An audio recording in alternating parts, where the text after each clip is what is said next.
World War I, a war that killed millions of lives, shattered economies, and redrew the map of nation, creating new boundaries.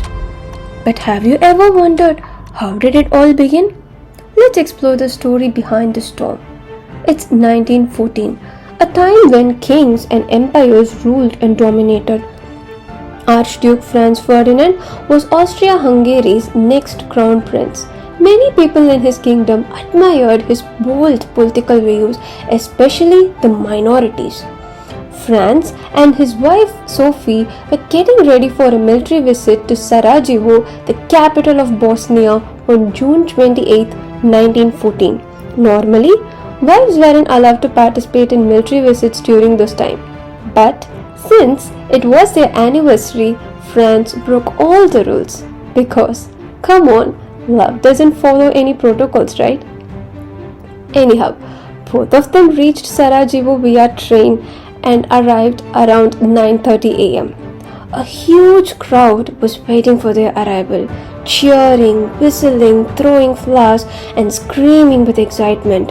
When Franz and his wife arrived, Count Franz von Harran, General Oscar Poetic, and driver Leopold Loka were waiting for them at the station. These three would accompany them the whole day, helping Franz and his wife with the military visit. They all got into a stylish Grafenschiff double-pattern open-roof car. Their plan was to start from the station around 9:30 a.m. and travel along Appelquay through the riverside and attend all the events in the city. Everyone arrived, boarded the car, and the journey started. On their way, people cheered with excitement, standing on both sides of the road. As their car moved past Sarajevo City Hall, suddenly a man from the crowd threw a grenade at Franz's car. Franz instantly held Sophie's hand tightly as he saw the grenade coming towards them. Who triggered this incident? Who threw that grenade? And why? Let's rewind a bit. Under the Austria-Hungary Empire, many people from different religious backgrounds and people speaking different languages lived together. Like how people from different states live under one country called India. Though there were many cultural differences, the empire was mostly ruled by Austrians and Hungarians. They had one empire, but two parliaments, two governments, and two different sets of law. Most of the real power was with the German-speaking Austrians and Hungarian elites. The rest in the kingdom were treated like second-class citizens or slaves. Archduke Franz Ferdinand was the next crown prince for the Austro-Hungarian throne. We already saw that many people under Franz's kingdom admired his bold political views, right? But he was also hated by many for the same political stance. Let's look deeper into those political stances. Franz believed that everyone is equal. He had a mindset where it is useless dividing a society as slavery, second class, and elite, because every person is equal no matter their status. He believed that the minorities like Slavs, Czechs, Croats, Slovaks, Bosniaks, all who come under his empire deserve equal rights and political power. His views, statements, and actions all reflected this idea of equality. He dreamt of forming the United States of Greater Austria. It was basically a mini country for every group inside one big empire, something like Indian states under one country. As much as people admired him for this mindset, he was equally hated by many for it. For Slavic and second-class minorities, he was a symbol of hope. They were very happy that someone from the royal blood was thriving for their well-being. But on the other hand, the elites in Austro-Hungarian region hated Franz because he was a threat to their power. Suppose if France formed the United States of Austria, then everyone would get equal rights, and then the elites would lose their power. So, out of fear, they plotted to kill him. Not just the elites, there was another group that hated France too, the Serbian nationalists. The Serbians were one of the minorities under the Austro-Hungarian Empire. Now, you might wonder, France supported Serbians too, right? And he was even loved by all of them for his ideology. But then, why exactly the Serbian nationalists hated him? Let me explain. Most of the Serbians lived in Serbia and Bosnia. Bosnia was originally under Serbia, but later an empire called the Ottoman conquered Bosnia a few centuries ago. And from the Ottoman Empire, few years back, Austrians conquered Bosnia and brought it under them. So, now do you see the problem? If Bosnian slaves got more freedom within the Austrian-Hungarian region because of France, then they might not want to join Serbia anymore. Like France, Serbian nationalists also had the idea of bringing Bosnia, Serbia and other places they ruled under one common kingdom called the Greater Serbia. But if France became the next king, then their idea of Greater Serbia would be shattered. So, they also plotted to kill France. Now, who do you think tried to kill France? Hungarian elites or the Serbian nationalists? It was Nerico Gavrilo, the man who threw the grenade at France's car. He was a member of the secret Serbian organization called the Black Hand. Now, let's look at who these Black Hands are. The Black Hand was an organization created by Serbian military officers. They believed in pan-slavism and violence. That is, they worked very hard to unite all the Serbians under one common nation called the Greater Serbia.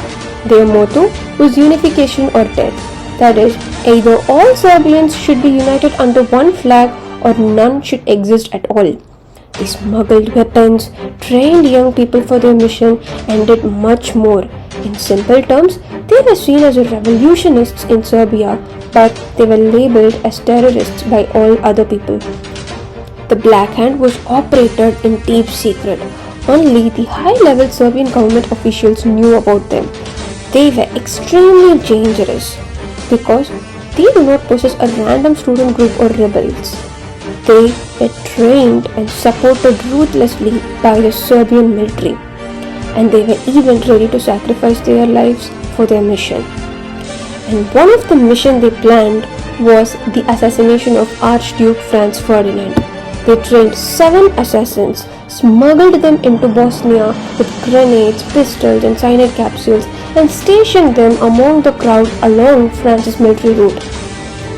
One of those assassins was Gavrilo, and he threw a grenade at Franz. As Franz saw the grenade flying towards him, he held his wife's hand tightly in one hand and redirected the grenade with his other arm. The grenade landed under the next car and exploded, injuring many soldiers. Immediately, the assassins started to scatter in different directions. Gavrilo took cyanide and jumped into the nearby water. But unfortunately, the cyanide did not work. And also, in no time, he was caught and arrested by the police. Franz had just narrowly escaped.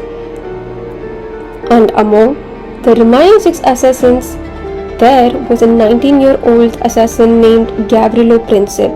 Fueled by passion and youthful energy, he dreamed of succeeding in this mission and returning to Serbia as a hero. But the mission failed.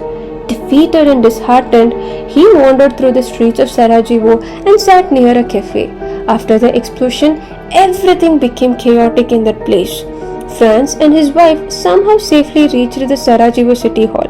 Franz yelled at the mayor, who welcomed him for letting such an incident happen. Then Franz, his advisors, and Governor Oscar Poetic, who was in charge of the local security, held a private discussion about his safety. Everyone suggested on cancelling the visit, but Franz refused. He was so strong that he is going to visit all the 20 injured officers in the hospital. Finally, everyone agreed to go to the hospital, but they decided to take a different route for Franz's safety. Here's where the mistake happened. In all the chaos, they forgot to inform the driver about the new route. The car started, and as they were going, the driver took a turn following the original route. But Franz's escort team and security team went straight following the new route. The general in the car yelled at the driver to change course. As the driver reversed, the car stalled. It stalled exactly right in front of the cafe where Gavrilo Princip was standing.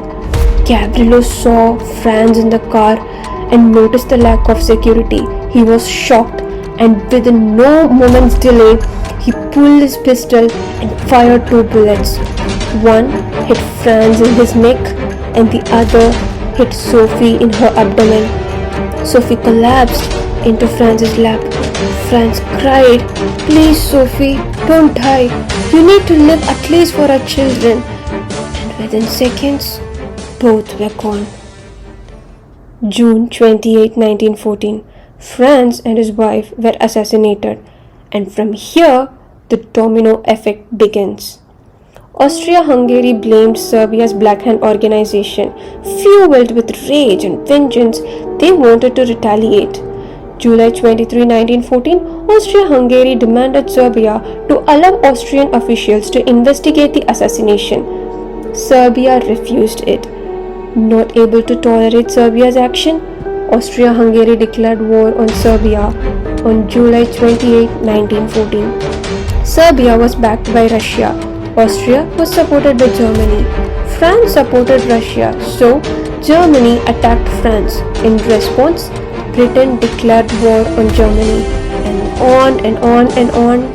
Finally, the World War I began. It's deeply ironic. France, a man who fought for peace and equality, became the spark that ignited a global war. Just one mistake, one miscommunication, one wrong turn paved way for World War I. Suppose if the driver had been informed about the new route, perhaps there wouldn't have been World War I.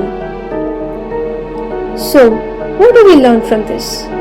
Whether it's your work, relationship, family or friendships, whatever it is, even the smallest mistake can change everything. Don't ignore it and do not take it lightly. Wait. Aren't you curious about what happened to Gavrilo Princip? After shooting the couple, Gavrilo consumed cyanide, but unfortunately it didn't work either. So he tried to shoot himself, but before he could, the officers caught and arrested him. And here comes a legal twist. According to Austro-Hungarian law, only people aged 20 or above could receive the death penalty. As Gavrilo was 19, he was only sentenced to 20 years in prison. He thought he would become a hero for killing Franz, but instead, he became the reason for World War I. Before even the World War I could end, he was tortured in prison and died. If this information was new to you, hit like. Share your thoughts in the comments and subscribe to this channel for more amazing content. If your friends want to watch this in another language, check out the link in the description. This is Nexus Minds. Think, connect and evolve.